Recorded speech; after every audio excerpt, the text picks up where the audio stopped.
The ethical Sufi, however, hovers between law and love till he finds the fulfillment of all laws in the expansive affectionateness of his heart.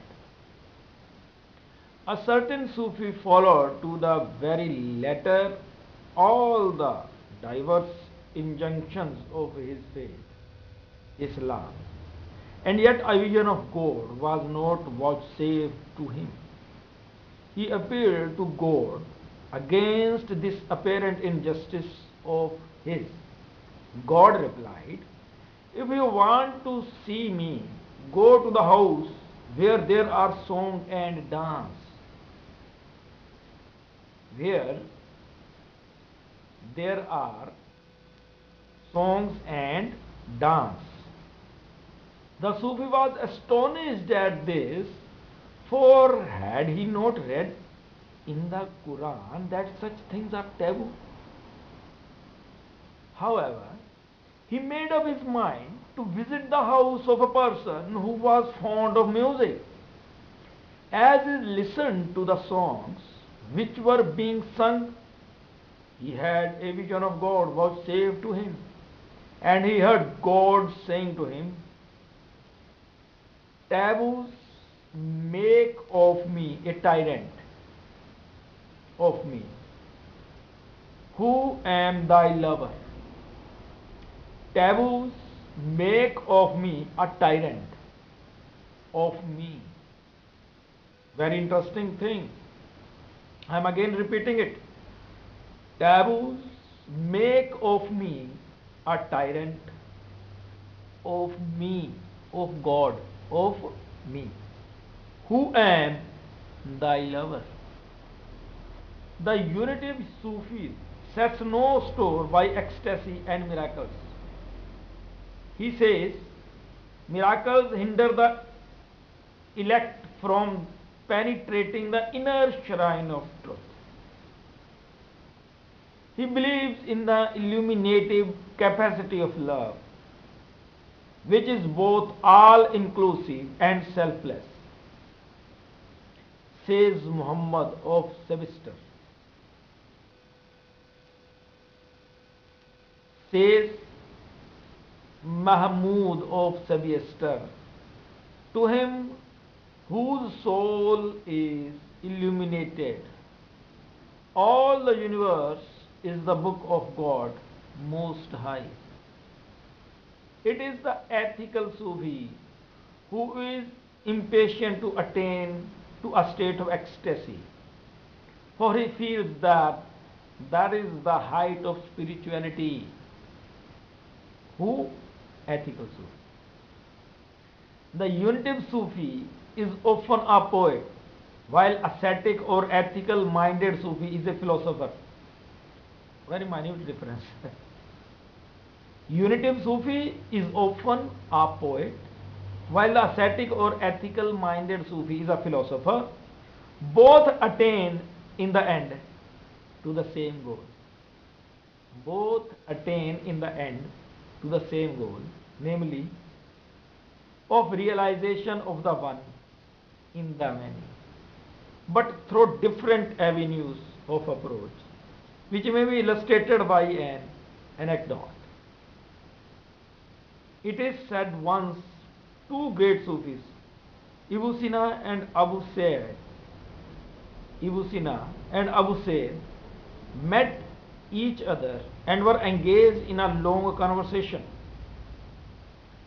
After they had parted, they were asked by their respective disciples to give their estimates of each other.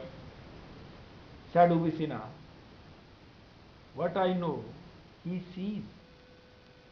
And Abu Said observed, "What I see, he knows." Great. One said, "What I know, he sees." The other said, "What I see, he knows." Whatever be the avenues of approach, one fact cannot be controverted, that the little or lower self is kept in the shade once a man has realized the truth of unity. He has passed from the stage, it is I, to it is thou. It is, he passed from the stage, it is I, to it is thou, means you. And yet his self has not been annihilated. It has merely lost its edge of isolation and aggressiveness. In the words of Shah Latif, the gain has become an, or the use of English alphabets, the small I has lost its dot and become capital I. Identity. The small I has lost its dot and become a capital I. The seeker has passed on from fana to vaka, from absorption by self to absorption into self, from absorption by self to absorption into self, by self to into self.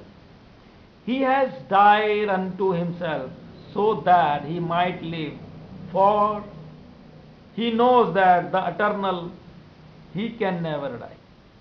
The eternal he can never die. Atma. Says Rumi in a passage of exquisite beauty, I died from the mineral and become a plant. I died from the plant and reappeared in an animal. I died from the animal and become a man. Wherefore then should I fear? When did I grow less by dying? Next time I shall die from the man, that I may grow the wings of the angel.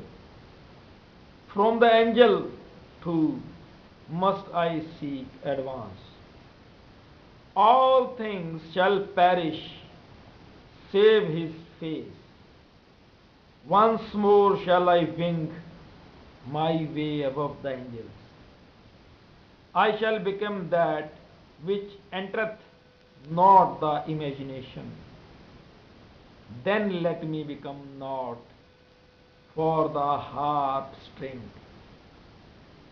Crieth unto me, verily, unto him do we return. Crieth unto me, verily, unto him do we return.